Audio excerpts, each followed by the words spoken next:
Thank you for tuning in to an episode of InRange. This is a question I get asked about a lot, especially in anything to do with black powder firearms, is cleaning. Now, I've got some videos already up about cleaning a musket, but people want to see cleaning of every type of particular black powder firearm, and there's not a lot of difference between them, but I'm going to go ahead and do that, and I'm going to go ahead with one of the more unique ones we're probably going to see on the channel here, which is a Flintlock pistol with a brass barrel. Sometimes commonly referred to as a sea service pistol. That brass barrel was designed at the time to avoid corrosion and issues with salt water in the sea or while on a ship. So this gun will be profiled in other ways on the channel, but today it happens to have been fired. As you can see, it's quite dirty, and I'm going to go through what it takes to clean this. And the reality is cleaning black powder guns is quite easy, if not a little messy. And I think that actually it's sometimes easier than modern guns in that regard, because the things you need to do or use to do that are very simple. You need water, and I have that right here, and I have a jet boil because I'm going to make hot water, which helps. You need a screwdriver because you are going to want to take the actual lock assembly off to get into the inner guts and bits. Obviously you need a cleaning rod and a bit to actually, or a jag to run patches down the bore. Now typically I tend to use undersized jags intentionally with and double or triple up on the patches. I think that works better, and when you're dealing with a heavily fouled black powder gun, having a jag that's really close to the dimensions of the bore can mean getting that patch in and out very difficult. You also want a screw or a ball puller here. You can use a worm for this as well. If you happen to lose a patch in the bore, you can go in there, turn, and pull it out. You need those things. You need a bunch of rags that you absolutely don't care about. Some sort of gun oil makes sense. Ballast oil really is your best option, I think, not only for black powder but modern guns as well. It does an incredible job, especially in black powder fouling and with corrosive salts, and it emulsifies in water. You need patches, and in this instance, a feather. You don't have to have a feather, you can also use a pipe cleaner. But let me go ahead and first of all get the hot water going here, because we're going to want hot water. You don't need to use hot water, you can use cool water, but hot water evaporates faster and makes it a little better.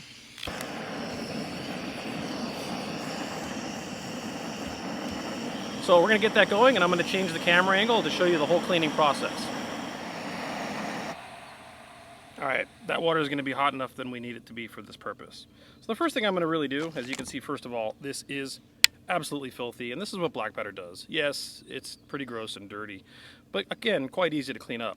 But the first thing we want to do is we're going to go ahead and just take the entire lock assembly off, because we're going to want to get on the insides of that, and that's just simply done with a screwdriver.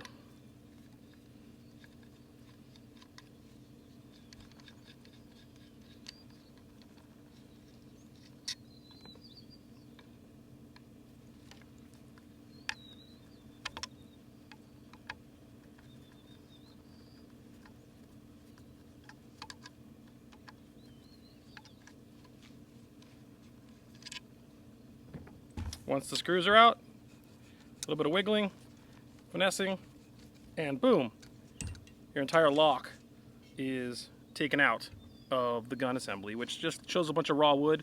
That doesn't matter. That allows us to get to the barrel quite much easier. So I'm going to take this feather, I'm going to put it in this somewhat oversized vent hole there. But then once I've done that, this really gets super simple real fast. I'm going to hold this barrel up. We're going to take some really hot water, and we're going to pour it literally in the barrel. Some of it leaks out, it doesn't matter that much. Getting water on the gun isn't going to hurt anything. I'm going to let that sit for a second. So I'm doing right now. Then I'm going to drain it out to the front. And super gross, dirty water comes out. And then we're going to do that again. You can see that the feather is not completely sealing it. It doesn't matter. A tighter seal would, but it's irrelevant to what we're doing today. Then, dump it out. Keep doing this, and I know you can't see the water coming out because it's a little hard to film both, but keep doing this until the water comes out gray, not black.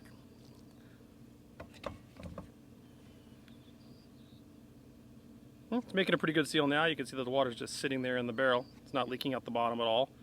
And I'm going to dump it out again. And that water's coming out pretty darn clean, actually. I'm going to set that to the side, let that sit for just a second. Set my rags to the side here. Take out this black rag. By the way, it's a good idea to wear a black shirt while you're doing this, just because this stuff does tend to stain. I'm going to get some water on one of these rags.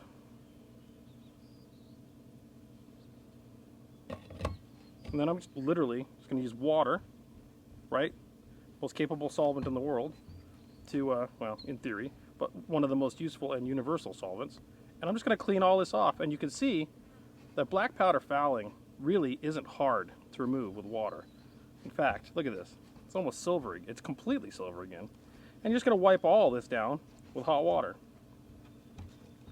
Inside of the lock, outside of the lock, and literally black powder fouling with water, hot water, acting as a solvent, it really wipes right off. It is not hard to do this. And that's it. In terms of getting the fouling out, that's good enough. That's actually essentially done. So at this point, what I want to do is go ahead and lubricate this to protect it from rust. So in that regard, I'm just going to take a patch. I'm going to spray some Ballistol on it. This is what I use for this purpose. And I'm just going to wipe down everything on this lock with Ballistol, which will also get rid of some of the extra black powder fouling if there was any. But the one thing I don't wipe down with a Ballistol or any oil at all is the frizzen. This frizzen is required to stay hard and dry for the flint to cause sparks to ignite the gun. So in that regard, the only thing I do with that is just water and a dry rag. Putting oil on the frizzen can cause ignition issues later. So in general, don't. In terms of the pan and the actual lock assembly, we are actually literally done with this. If that's hard to you, I don't know what to say. It's incredibly easy. So I'm going to set that to the side. Now I'm going to bring out our pistol, which is now just the barrel, of course. I'm going to go ahead and pull out the feather because we don't need it for right now. Wipe that off, set that to the side. And we're going to go ahead and take the barrel. I'm going to take probably 2 patches since I'm using an undersized jag. We're going to get a little bit of water on that. So this is now a wet patch. And then I'm going to put some Ballistol on it, which will emulsify, kind of become like a milky white. And then we're just going to go ahead and run that down the barrel. Just keep going, back and forth. You can see, because I ran hot water through this before using the patch, this is coming out really not that bad already. This gun has, at this moment, has almost 75 shots fired through it. So this black powder really does clean up very easily. In fact, I'm at the point where this looks like it could be done. So I'm going to take these rags that are already not that bad. I'm just going to wipe off the actual barrel itself for the vent hole. Brass is going to go ahead and change color as it's used more because that's how brass works, and I don't care, and that gives it an aged patina look anyway. We're just going to wipe that off. Now I'm going to take one of the rags, something that's dry like this one. I'm just going to dry the gun off. Dry it off.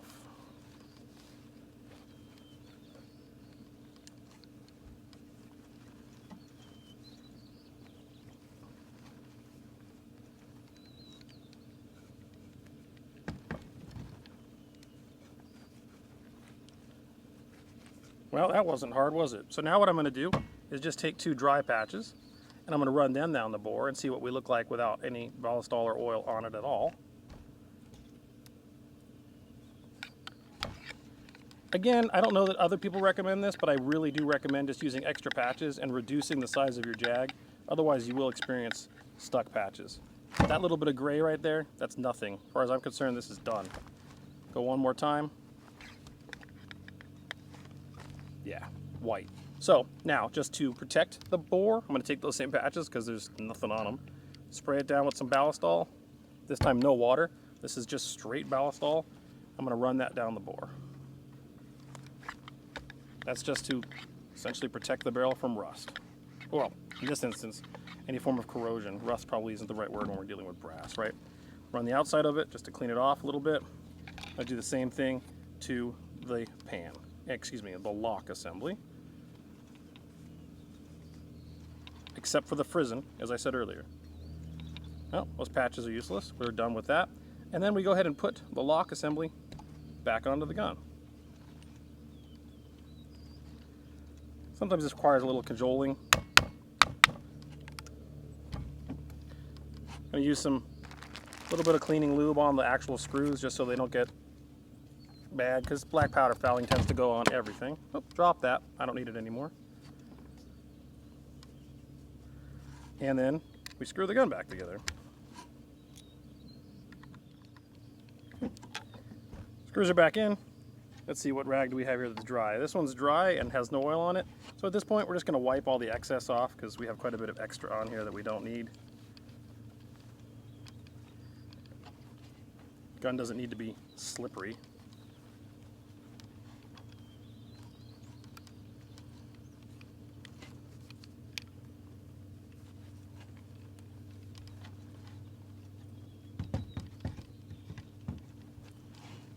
And that is literally it. We are done with worrying about cleaning this pistol any further. That's all there is to cleaning this particular Flintlock pistol, and frankly, if it was a percussion gun, it wouldn't be that different.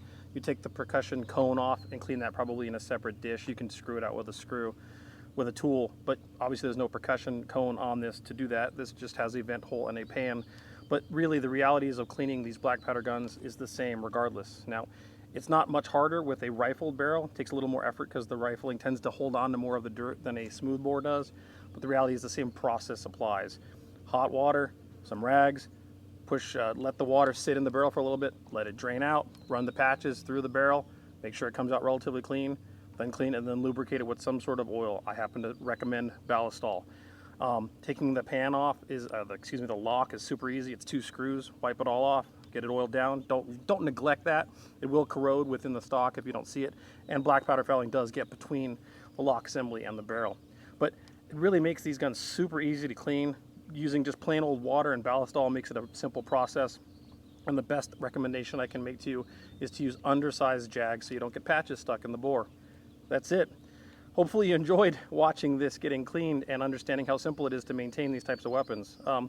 I want to say thank you to my Patreon supporters. Everything you see here on this table, including this Sea Service pistol, was purchased with Patreon support so that I can do videos with things like this for people like you, including the supporters who keep this channel alive, because InRange is supported only by Patreon. No financiers, no supporter, no sponsors, no overlords, no corporate, no advertising, no AdSense. YouTube Red does not provide InRange any money. The only money that keeps YouTube alive is from direct viewer support via Patreon. So I appreciate you so much, and thank you for making InRange a viable and alternative firearms channel on the internet as a result of your support.